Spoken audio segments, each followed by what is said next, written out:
My dear students, welcome to EPG Patashala. I am Prof.G. Vedaparayana, retired from the Department of Philosophy, SU University, Tirupati.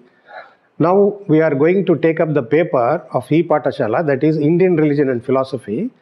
The module that I am going to take up now is Nyaya System. Nyaya System is one of the important systems in the Shat Darshanas, and it is also allied to another system, that is Vaisheshika. Nyaya System is one of the logical systems which is based on reasoning, and it has taken out the blemish that Indian philosophy is purely mystical and religious. Basing on the Nyaya System, we can say that Indian philosophy is as logical and as rational that of Western philosophy.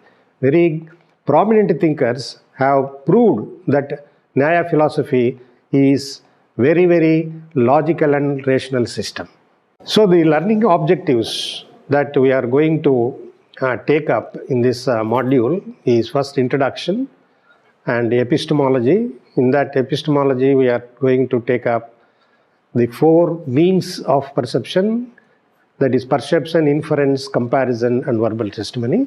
And next, another important section in this module is metaphysics, that is causation, soul, God and the world. Next, we are going to give some summary about the entire teaching that we have taken up. In introduction, we are going to speak about sage Gautama, or Gautama is also known as Akshapada, as the founder of Nyaya System. The meaning of Nyaya is argumentation, science of reasoning, Tarka Shastra. Predominantly, it is epistemological, intellectual and analytical and logical. Variously called, it is also a science of logic and epistemology.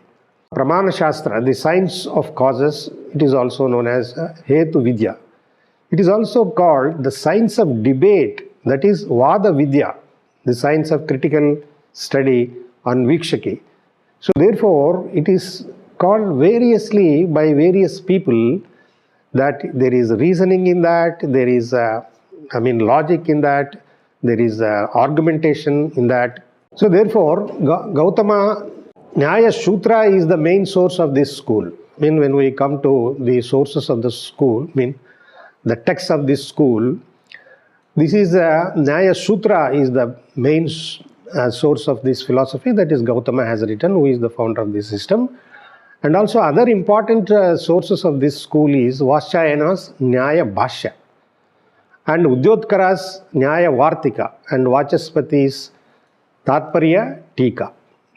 Apart from these three commentaries on the original source, that is Nyaya Sutra, there are two more books written by Udayana and Jayanta. Udayana's is Nyaya Kusumanjali and Jayanta's Nyaya Manjari are the other important sources of this school. So, as I have said in the introduction, Nyaya is allied to another system, that is Vaisheshika system, and Vaisheshika is predominantly metaphysical and Nyaya is predominantly epistemological. The one deals, Nyaya deals with the right knowledge of reality, and the other, that is Vaisheshika, takes up the exposition of reality. Nyaya adopts mostly the Vaisheshika metaphysics, called the system of atomic pluralism and logical realism. Both together we can call Nyaya Vaisheshika as atomic pluralism and logical realism. See, both the systems are concerned with the earthly life of man as suffering and also liberation from suffering. These two systems agree that bondage is due to ignorance of reality and liberation consists in the right knowledge of reality.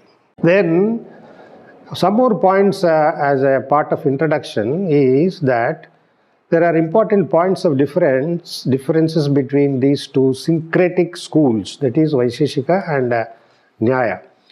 Vaisheshika recognizes only 7 categories, whereas Nyaya accepts 16 categories. How can we account for 16 categories? Means apart from 7 categories of Vaisheshika, Nyaya takes up 4 pramanas and also the 9 prameyas or categories as the part of these categories. So 9, 4 and 7 together, they are called 16 categories according to Nyaya.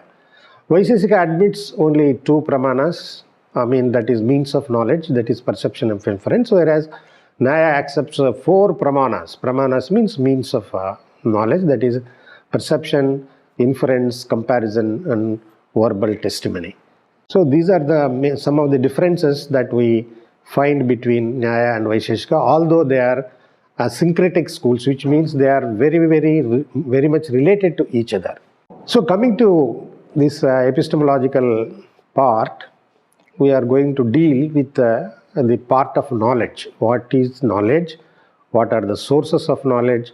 And what is the right kind of knowledge? What is the right kind of knowledge? And various kinds of divisions that we find in Nyaya epistemology regarding knowledge. So according to Nyaya, knowledge is cognition. This is the first definition they have given about knowledge. Knowledge means cognition. Cognition means seeing thing as it is. It is also known as, which means it means knowledge, is also known as apprehension or being consciousness or having an experience of the object, which means having an anubhava, having an upalabdhi of an object is called a knowledge.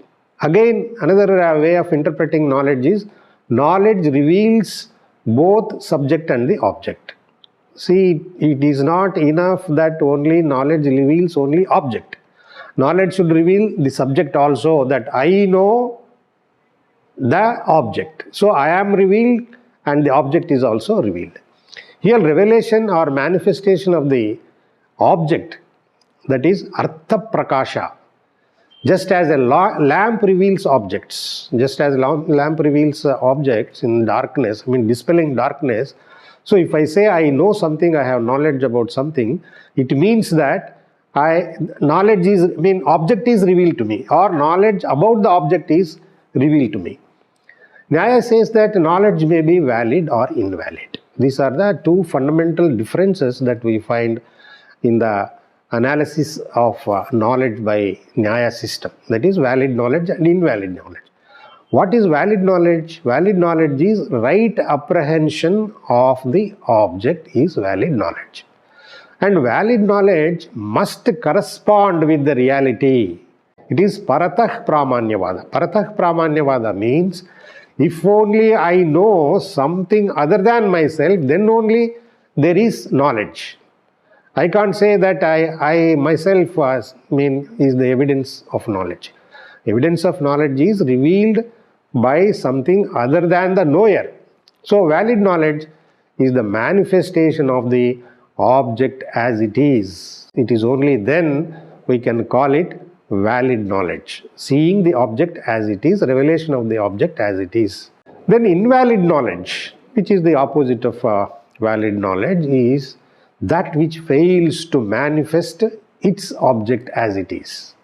If we see something as something else different from what it is there, then that is invalid knowledge. And invalid knowledge has 4 kinds of sources. How you get invalid knowledge means it is through memory, it is through doubt, it is through error, it is through hypothetical reasoning. 4 kinds of means give you the invalid knowledge. See, in memory what happens is, memory is invalid because it is representative, not presentative cognition, which means you are saying that you have seen something in the past, not in the present.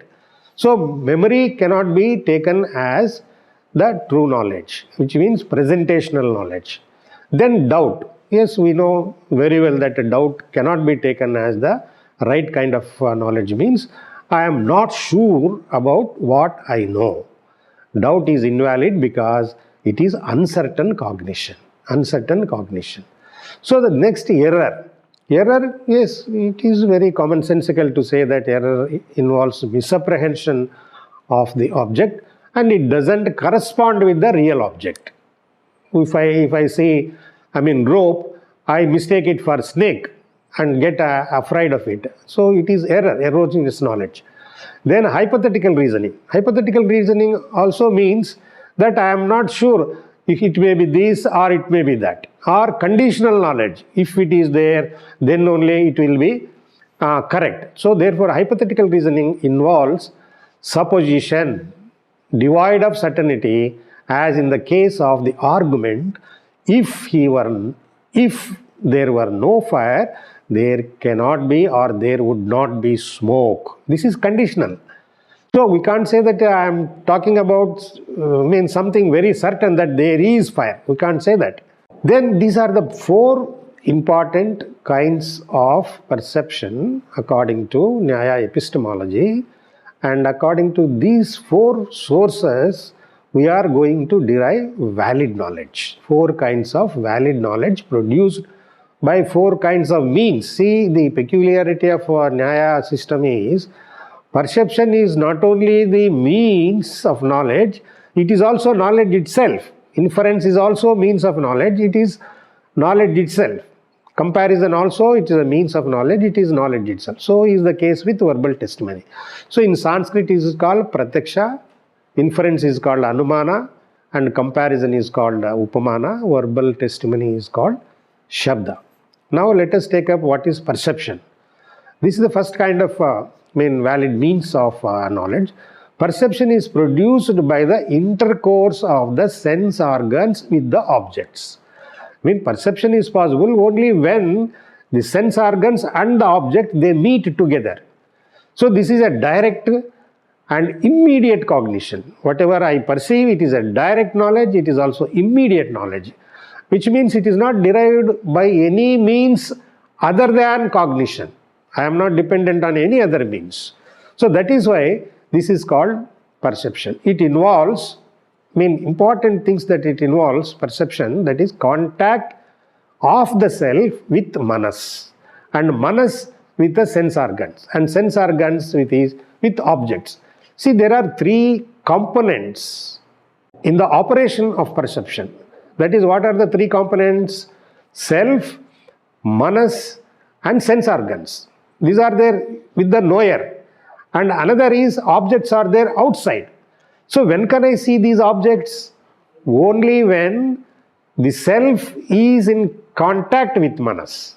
And manas also should come into contact with sense organs. See, these three together, they play a part in getting related to the objects. Only then there is knowledge.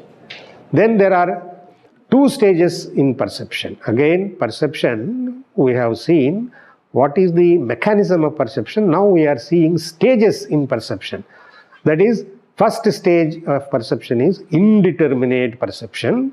Next stage is determinate perception. Indeterminate, in Sanskrit it is called nirvikalpa. Determinate is called savikalpa. Let us see what it means. See, indeterminate perception is associated with just a name. And also it is immediate perception, which is bare awareness, direct sense experience of the object. It is free from assimilation, discrimination, analysis and synthesis. It is also a consciousness of that which is not determined by consciousness of the what. See, if I have the indeterminate perception or indeterminate knowledge of an object, it means I can only say what is that. I cannot say what is what. I cannot say what. I can only say that is an object. That is an object. If I see a chair, I say that is an object. But I cannot say that is a chair. I cannot answer the question what is it. So indeterminate perception presents the bare object without any characterization. It is only just psychological and not logical. A person who is in the stage of indeterminate perception, he cannot reason. He cannot give reasons for his perception. He cannot be logical in his presentation of the knowledge that he has. It is only psychological, means it is only confined to psyche, not to the level of mind and reasoning. It is only confined to feeling also. I have a feeling, I have a sensation, devoid of conception. See, what is the difference between sensation and conception? Sensation means you have a feeling. But you do not have the knowledge. What is that kind of feeling? You can't name it. Even if you name it, you cannot clearly say that this is the knowledge I have of it. You can't talk about it, you can't explain it, you can't describe it. So that is a very primary stage of perception. Then it immediately passes into determinate perception. That is second stage of perception, which is logical, cognitive and judgmental. So this is determinate perception. So determinate perception we can explain further, that is savikalpaka perception.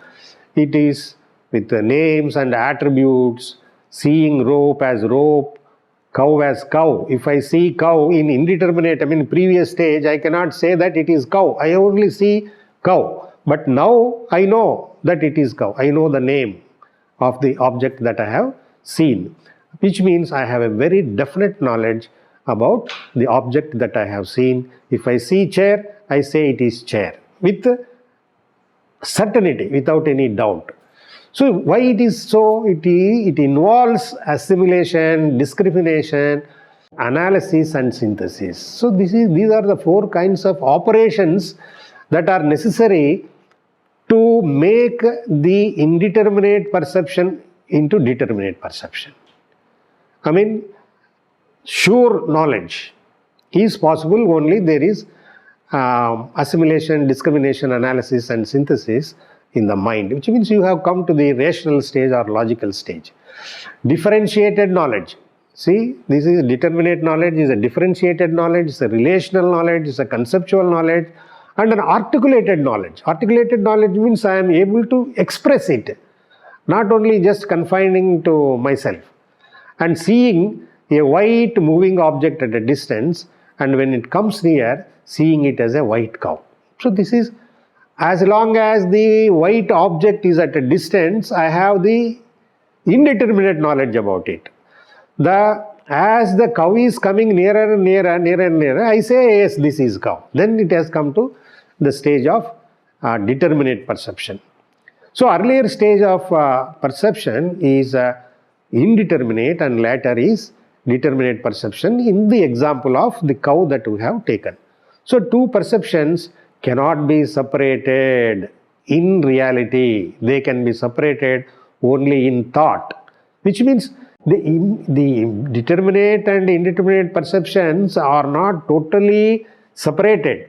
We can only think about the separation. I can't say where it begins, where the other ends, where the indeterminate ends, where the determinate starts. We can't clearly differentiate it. See, there is another kind of division in perception apart from determinate and indeterminate. There are two other kinds of perception, that is ordinary perception and extraordinary perception. In Sanskrit it is called, ordinary is called laukika, extraordinary is called alaukika. So ordinary perception takes place when sense organs come into contact with objects in a usual way. That is our own experience, daily experience is ordinary perception. And in this perception again there are two kinds of ordinary perception, that is internal ordinary perception, external ordinary perception. So internal perception is the mind coming into contact with the physical state and the processes such as cognition, affection, conation, desire, pleasure and pain. This is internal. See, how I know I have pleasure, how I know I have a knowledge about something. This is internal. That is why it is called internal kind of perception. Ordinary, laukika kind of perception. Again, external perception is 5 external sense organs coming into contact with their respective external objects. Then there is 5 kinds of external perception, because if eye sees some object, that is one kind of knowledge. Ear, auditory, we hear something and we have the knowledge of it, that is second kind. Third kind is tactual, which means we touch something and say, yes, this is something, this is wood or this is water or this is something. So tactually there is third kind of external perception. And gustatory. Gustatory means taste. I taste something and say, there is this is sugar or salt, something like that. Then olfactory. This is affective, no? This is olfactory. It must be olfactory. I think it is affective also, but you can say it is olfactory. Olfactory means you smell something and say, yes, this is a rose. This is the smell of a rose and all that. So these are the 5 kinds of external perception brought about 5 sense organs of sight, sound, touch, taste and smell. Then we go to the external sense organs are composed of material elements, earth, water, fire and air and ether. And sense organs are also composed of the atoms of earth, that we perceive smell, the specific quality of the earth. So same is the case with other 4 sense organs and their respective qualities. Each sense organ has its own quality with which it is associated, and they are composed of material elements specific to them. Each sense organ is composed of material elements, and that we are going to see in the subject of atomism. Atoms are composed of various kinds. So extraordinary perception, that is alaukika perception, means sense organs coming into contact with unusual way with the object. That is 3 kinds of extraordinary perception is there. Perception of the universal, that is samanya lakshana. When we see particular cow in extraordinary kind of perception, we see the universal cowness inhering in the cow, because we have seen several cows. If I see one particular cow, we imagine that there is a universal quality called cowness which is applicable to all kinds of cows. Then second kind of extraordinary perception is through association. This is called gnana lakshana, which means object is not directly presented to sense organs but is received in memory through past cognition of it. Definitely, we see something and then recollect something that we have seen in the past. That is, just as we experience in ordinary daily life, that is based on memory. Gnana lakshana is based on memory knowledge. Then third is intuitive perception of all objects, past, present and future. This is called yogaja lakshana.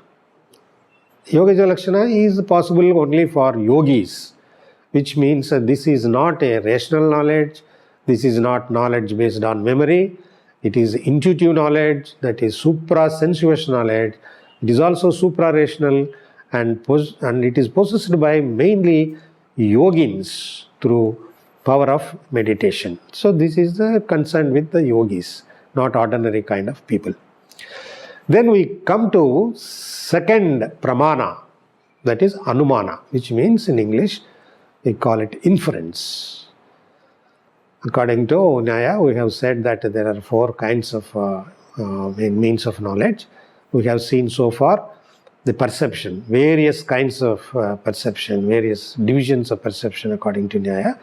And now we are taking up the second means of perception or second kind of knowledge according to Nyaya, that is inference. In Sanskrit it is called anumana. So anumana is inferential knowledge, or it is also called relational knowledge. It is the cognition which presupposes some other knowledge. Unless I have the knowledge of something else, I cannot have the knowledge of the present object. This is the main crux of this pramana called perception. So inferential knowledge, it is called indirect knowledge also. It is mediate knowledge, not immediate knowledge. Immediate knowledge is perception. This is mediate, which means it should be mediated by some other thing apart from the thing that we are knowing here. And it arises through a mark. Mark means a significant mark. It is in English called hetu. Hetu means a kind of reasoning. If you say that I know this, you have to show some hetu or reason for saying that I know this object now. This mark is called the middle term. Middle term, we are going to see what is this middle term in more detail in the next in the coming slides. This is also called in Sanskrit linga, that is the middle term is called linga, it is also called hetu. And it is contained in the minor term. Minor term in Sanskrit it is called paksha dharmata, which means it is invariably associated with the major term that is called sadhya. Invariable connection of the middle term with the major term is the invariable concomitance. It is in Sanskrit called vyapti, or between middle term and major term. This is vyapti called avinabhava niyama, we can call avinabhava niyama, which means invariable concomitant relationship between the middle term and major term. Now we are going to see with an example what it is. So invariable connection is the nerve of inferential knowledge. What is the connection? Connection between middle term and major term. It is knowledge or mana which arises after anu, which means other knowledge, which means paramarsha, after inquiry, after association of things, after anu means after something only you derive this knowledge. So that is why it is called anumana. We are now analyzing what is meant by anumana. Anumana is the Sanskrit term for inference. So therefore anu means which comes after, mana means knowledge, and it is also called knowledge of paramarsha. So it arises through the knowledge of presence of the major term in the minor term through the middle term which resides in the minor term. So Nyaya illustrates it with the following example. Example is a famous example. Many student of Indian philosophy must be knowing about this famous example, which is, if I see or we see smoke in the hill, we conclude or infer that there must be fire in the hill. See, this is a mediate kind of knowledge or inferential kind of knowledge. I am not directly seeing the object of knowledge, but I am only inferring the object of knowledge. What is I am seeing? I am seeing something else. I am seeing smoke in the hill. I am not seeing fire. After having seen smoke in the hill, because of my past experience, that wherever there is smoke, there is bound to be fire. Therefore, I am able to say or conclude that there must be fire on the hill because there is smoke. Now analyze. Let us analyze this statement and have a very clear knowledge about what is inferential knowledge. Here, hill is the minor term, fire is the major term, and smoke is the middle term. In Sanskrit, minor term is called paksha, major term is called sadhya, middle term is called hetu. This is the main thing, the crux of the inferential knowledge, as we have already seen. Hetu, or the mark, or the reason. This is the heart of inferential knowledge. So knowledge that smoke is invariably found with fire. In Sanskrit, this relationship is called vyapti. Vyapti is one of the greatest concepts in Indian philosophy, particularly in Nyaya System, which means invariable concomitant relationship between the middle term and major term, that is fire and smoke. Because smoke cannot be there without fire. That is why I have this inferential definite knowledge. Therefore, I am able to come to a conclusion in this kind of knowledge. We know in Western philosophy, there is also syllogism in Western logic, which has only 3 terms, whereas in Nyaya syllogism, we have 5 terms, 5 avayavas, 5 members. It is constituted with 5 parts. So first part is proposition, that is pratigna. Then is reason. Then is universal concomitance with an example, that is udaharana.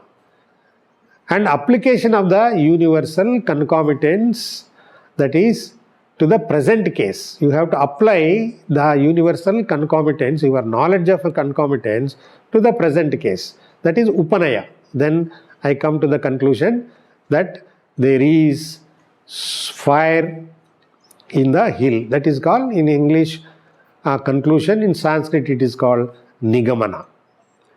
So this is the explanation of these 5 angas. What is proposition? In the statement that we have said, this hill has fire. I have made a proposition. Then why are you saying that this hill has fire? Because it has smoke. So I have given reason. That is, I have given hetu. Then how can you say that if there is smoke, then there is fire? How can you say? Because I know very well that whatever has smoke has fire. This is the invariable concomitant knowledge that I have. Then I am applying the third part to the fourth one. I am showing it in the fourth one by applying the concomitant, very invariable concomitants to this example. That is, this hill has smoke which is invariably associated with fire. Therefore, I am able to conclude that this hill has fire.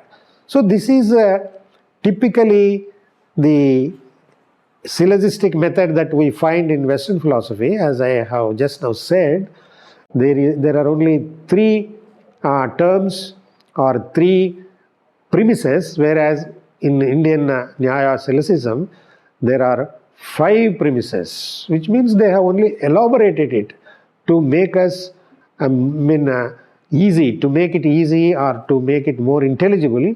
They have made it into 5 angas. They have given example also into consideration, and they have taken the first statement also as an anga instead of only 3 premises. Now there are 2 kinds of inference, that is inference for oneself and inference for others. In Sanskrit, inference for oneself is called Swartha Anumana, whereas inference for others is called Parartha Anumana. Parartha Anumana means the inferential knowledge for the sake of others. Swartha Anumana means inferential knowledge for the sake of myself. If I want to know myself and I need not tell what I know, I need not go to the level of Parartha Anumana. I can limit myself to Swartha Anumana. See, farmer doesn't require formal statement. Farmer means here Swartha Anumana. I need not make a statement in syllogistic form and say to other people that I know this because of these reasons and all that. I need not explain to others. So this is Swartha Anumana is more psychological. Psychological in the sense, it is confined to myself, it is confined to my own mind, my own thinking. It is internal, we can also call it internal. Whereas Parartha Anumana is external, and also it is a cognition for others which requires to be presented in language, in articulation. And this is 3 kinds of inference. What is? Parartha Anumana is of 3 kinds, that is inferring the unperceived effect from the perceived cause, inferring the unperceived cause from the perceived effect, inferring based on uniformity of coexistence. These 3 respectively called Purvavat, Sheshavat and Samanyato Drishta, which means, see, inference of the unperceived effect from the perceived cause. See, if I see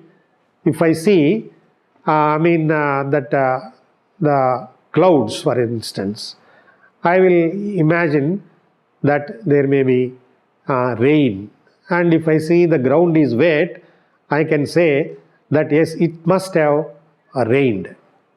Then 3 kinds of other 3 kinds of inference are also there, apart from what we have just seen.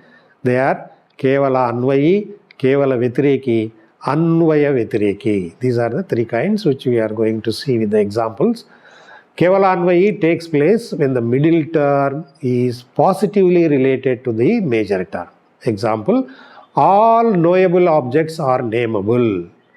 Example is the pot is a knowable object, therefore pot is nameable. See, if I say that I know something, you must be able to say what is its name.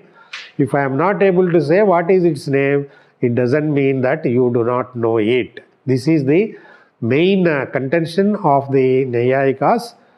For having full knowledge, you must be able to know the name of it, because the name differentiates this particular object from other object. If I don't name it, we can't say that it is different from other objects. You should be able to differentiate. So knowledge involves the separation of one object from other objects. Then Kevala Vetireki. Kevala Vetireki takes place when the middle term is always negatively related to the major term.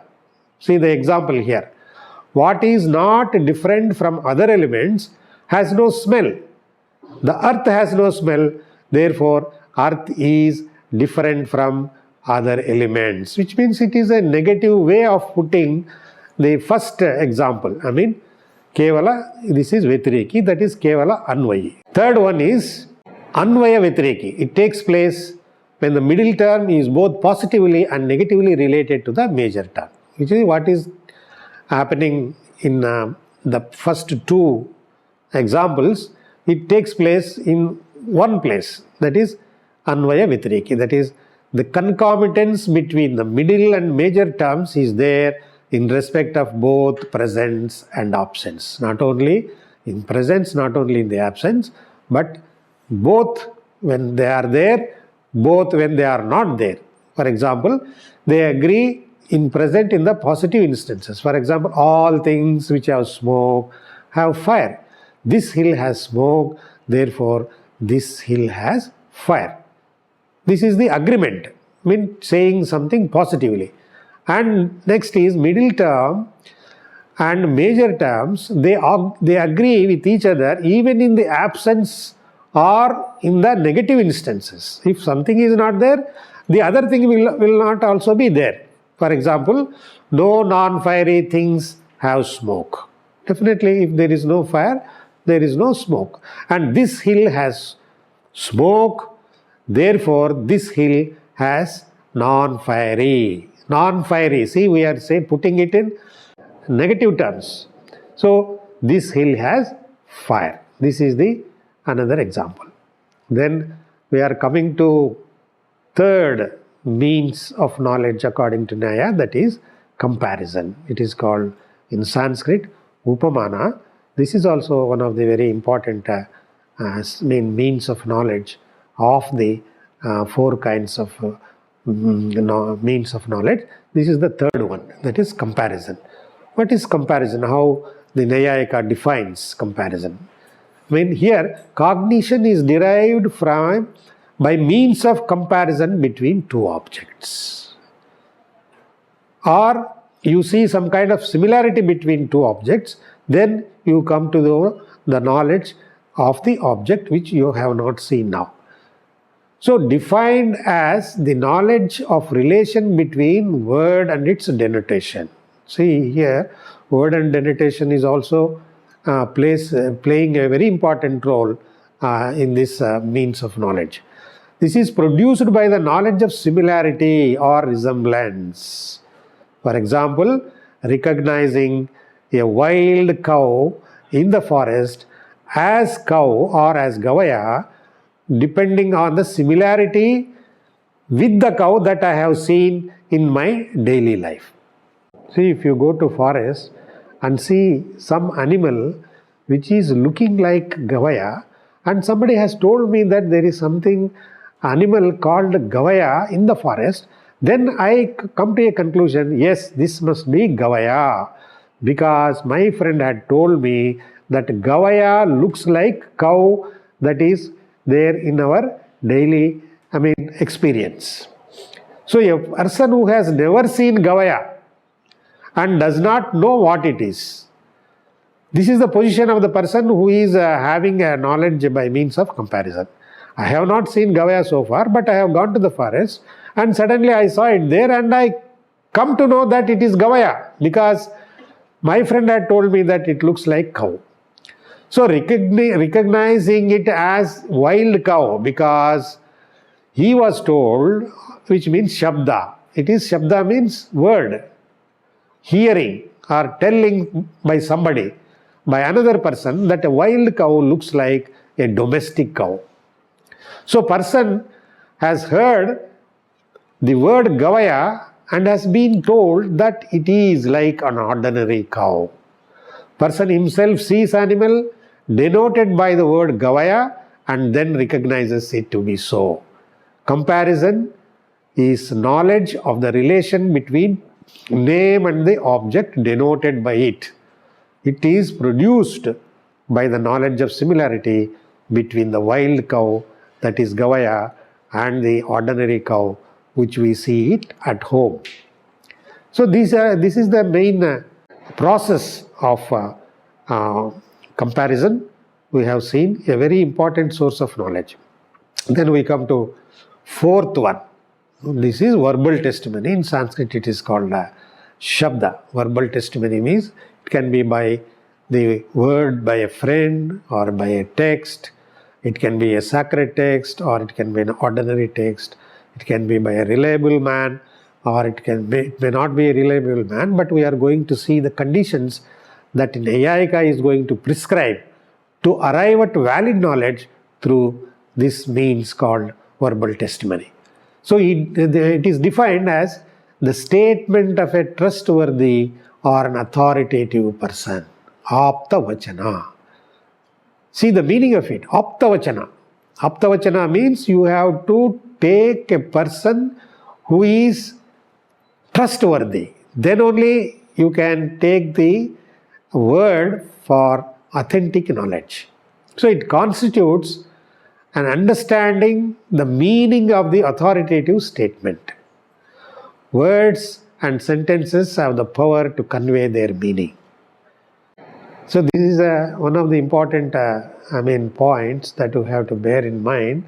Why Shabda has become a means of knowledge means even words also have power to give knowledge. And therefore their meaning is also more powerful. Only by the meaning of the word I derive the knowledge. And these words derive the power from God.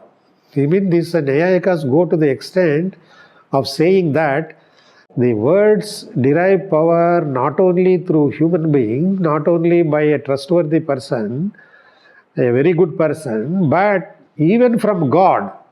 How can a word has the power of giving knowledge? Because it is getting that kind of power from God and also from long established convention. Long established convention means if we are using one word that it means something.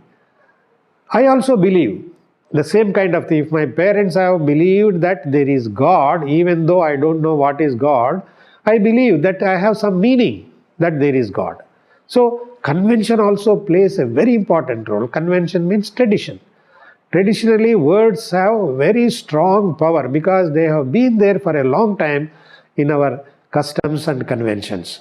So testimony is always personal, trustworthy words, may be divine or human. I have explained already that the person who gives you some knowledge may be an ordinary person or maybe a divine person also. And there are two kinds of testimony again. Vedic and secular. Vedic and secular. Vedic means whatever Vedas says, it should be authentic, it should be believable, we cannot question it. This is what is there in Indian tradition. Vedic word is final. Even Smrutis depend on Shruti. Shruti means Vedas. Smruti means Puranas and all that. Puranas may not be that reliable, but Shruti or Veda is a very reliable source of knowledge. Whatever is said there, it is correct, it must be correct, it cannot be fallacious. But secular kind of testimony means testimony given by the ordinary kinds of people, and also books written by ordinary people, ordinary scholars. So if some book which is not a Vedic scripture, it is giving some kind of knowledge, I have to doubt it. I can't take it as trustworthy as the Vedic word, the word of a ordinary book, ordinary person, that is secular means of knowledge. We have to doubt it, we have to take it with some kind of pinch of doubt. So Vedic testimony is perfect, infallible, because Vedas are spoken by God. This is what Nyaya believes. And secular testimony is not infallible. Is not infallible means it is fallible. It is susceptible to failure. It is susceptible to doubt.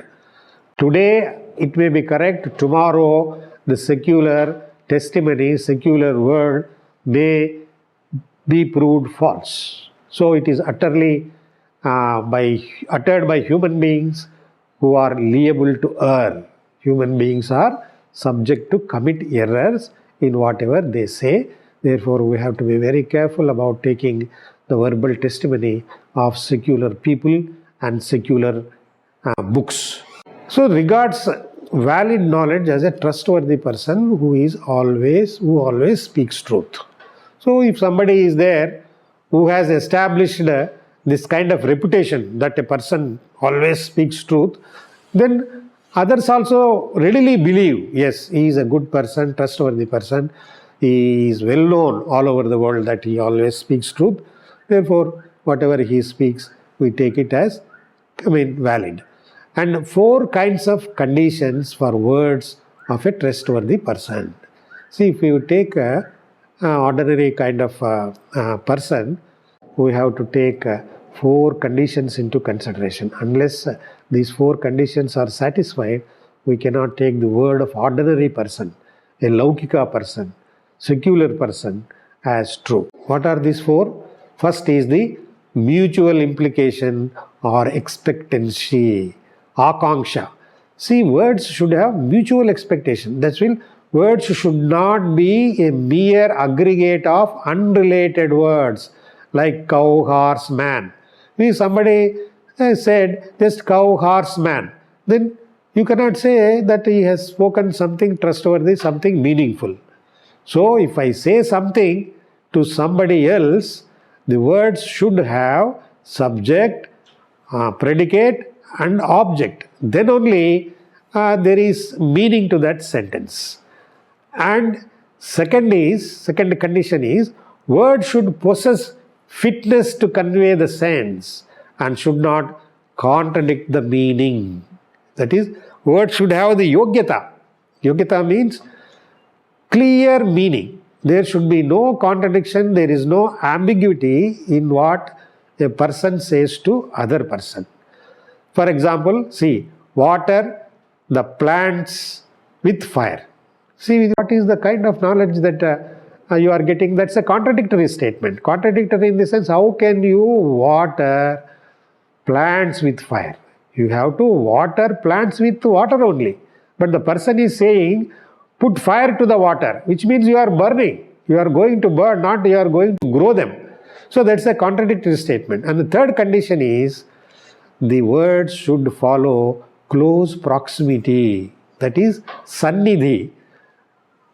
If I write some sentence, the word subject here, object at the other end of the paper, and the verb somewhere else, it should not be there. It should be very close to each other. If I say Rama is a man, Rama should be succeeded by is and good man.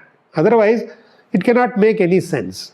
So proximity is another important condition for having the trustworthiness.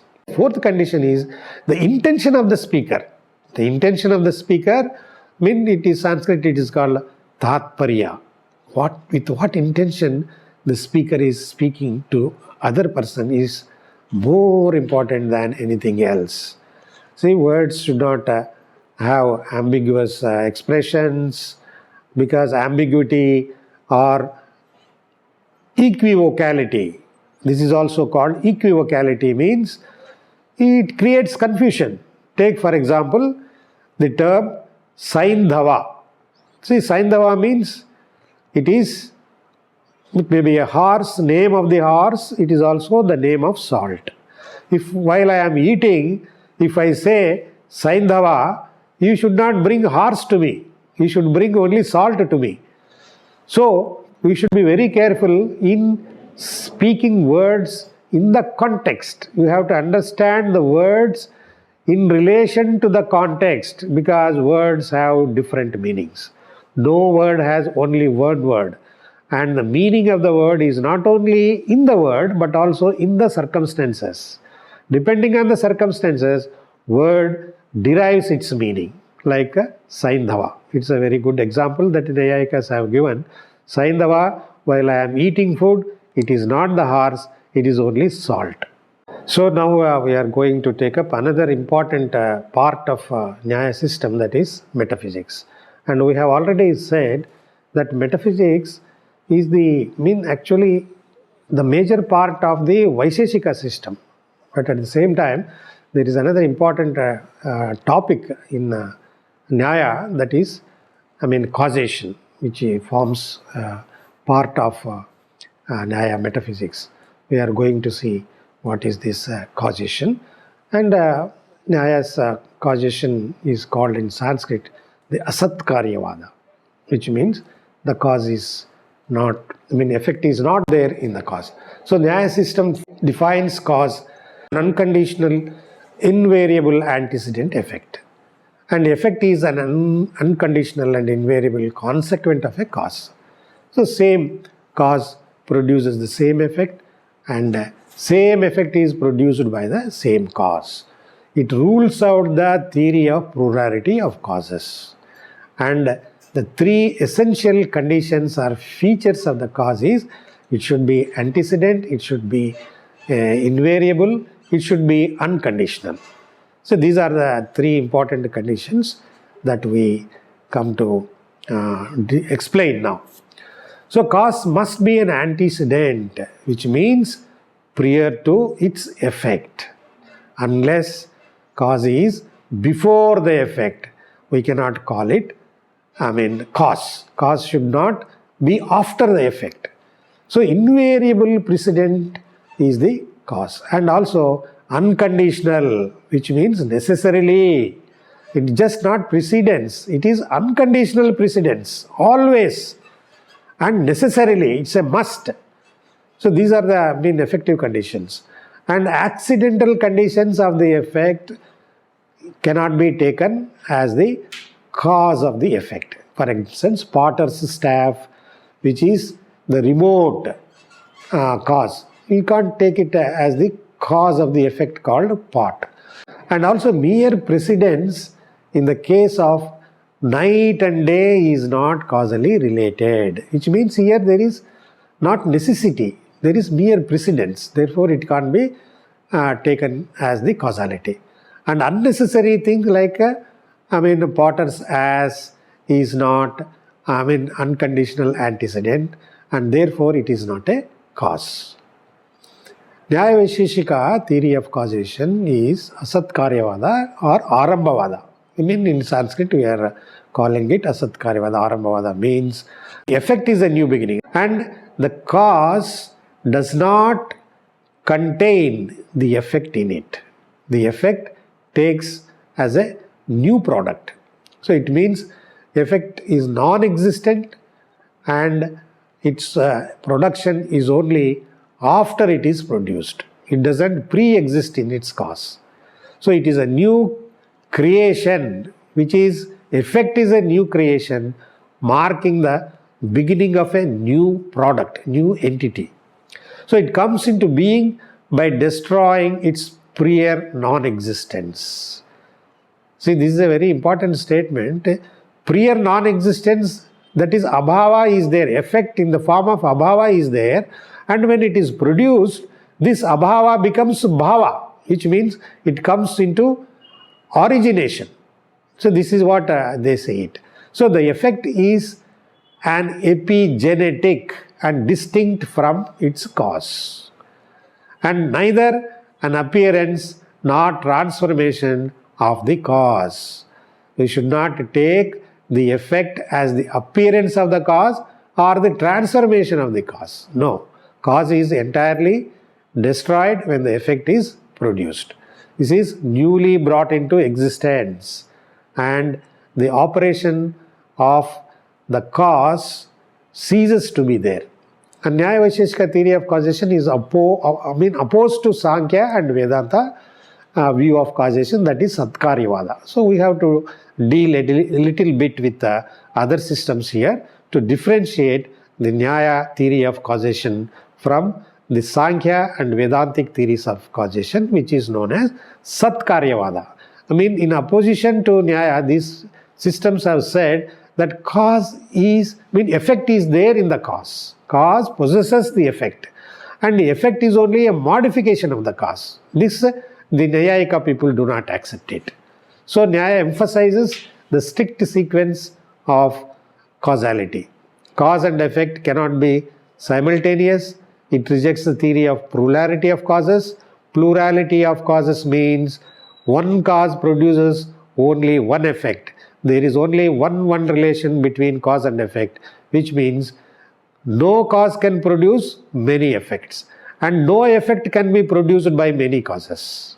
This is what is meant by causal relation is one relation, not many one relation. Cause and effect are reciprocal also, and one cause can produce one effect only. This is one relation. Effect has its distinctive feature and also a new significance. So effect pre-exists.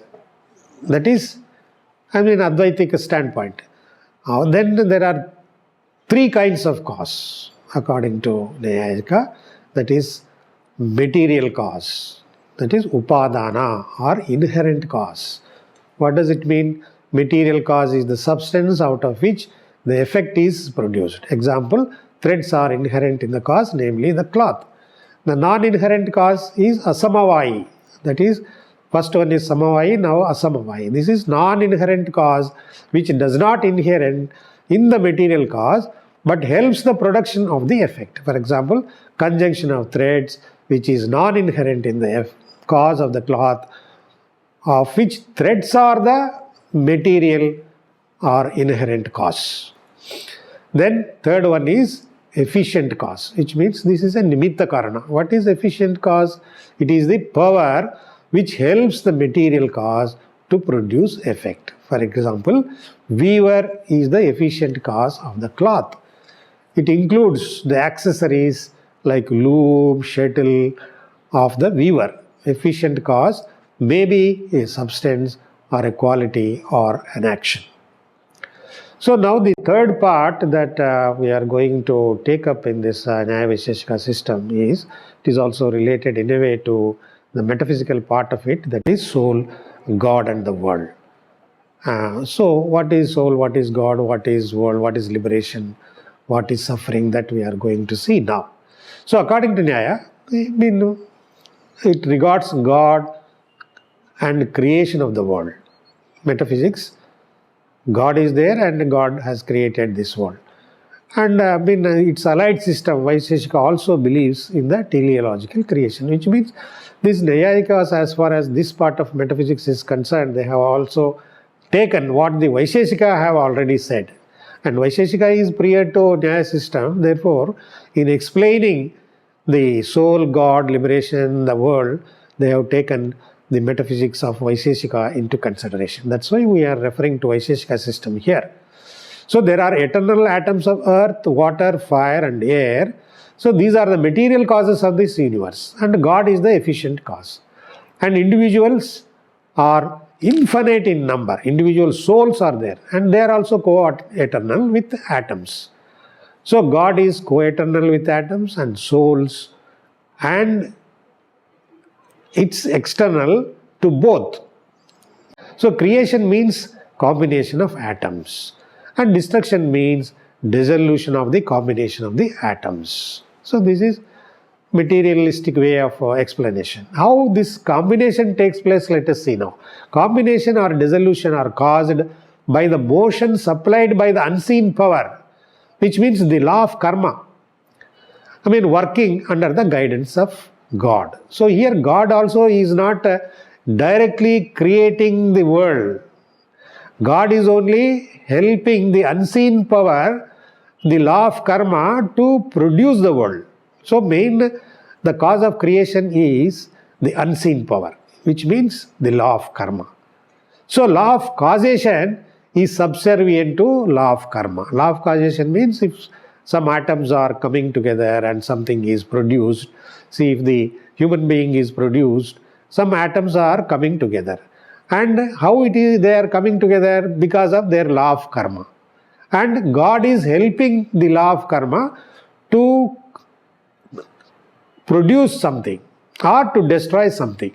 So God can neither create atoms nor destroy atoms or souls directly without the help of unseen power.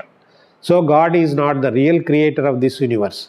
God is regarded only efficient cause and ruler of this universe. A real efficient cause belongs to the unseen power, just as I explained now.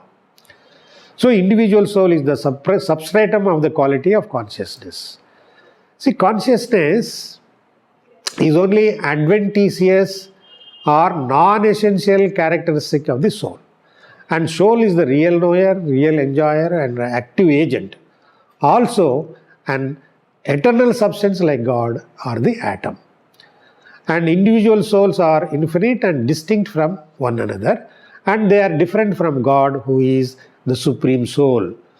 Cognitions, affections and conations are the attributes of the individual souls. Each soul has its own mind and empirical life. Bondage is due to ignorance and karma. Liberation is due to knowledge and destruction of karma. In liberation, the soul becomes distinct from its mind, body and experiences.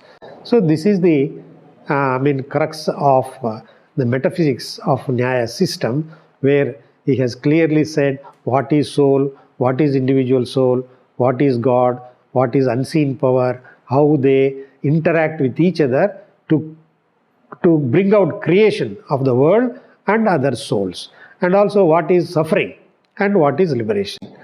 Now Nyaya system is allied to Vaisheshika, as I have said in the beginning of this lecture, and it advocates atomism, and it is a realistic system, it is a pluralistic system, and it is also spiritualism, and also it is theism. Theism means it accepts the existence of God, and also it is an orthodox system. Orthodox system in the sense it accepts the authority of the Vedas. And I repeat once again that it is argumentative, it is logical, it is epistemological, whereas Vaisheshika is metaphysical and ontological. So Nyaya is known for its methodological and systematic analytical approach, and it is regarded as the science of debate, critical study and reasoning. And before closing, I would like to make a critical remark mentioned by Sri Harsha with regard to the concept of liberation according to Nyaya. What Nyaya says? Nyaya says liberation means soul becoming pure, bereft of all qualities, even the quality of joy or bliss, because all qualities are adventitious. It is not only that suffering is gone, even the joy is also not there in the state of liberation. The soul becomes petrified. This is what they say. It becomes like a stone. And Sri Harsha criticizes Gautama for giving this kind of liberation or explanation to liberation, that soul is like a petrified thing which doesn't have any qualities. And he has gone to the extent of saying that Gautama has proved to be an animal in giving this kind of interpretation to liberation. Thank you very much.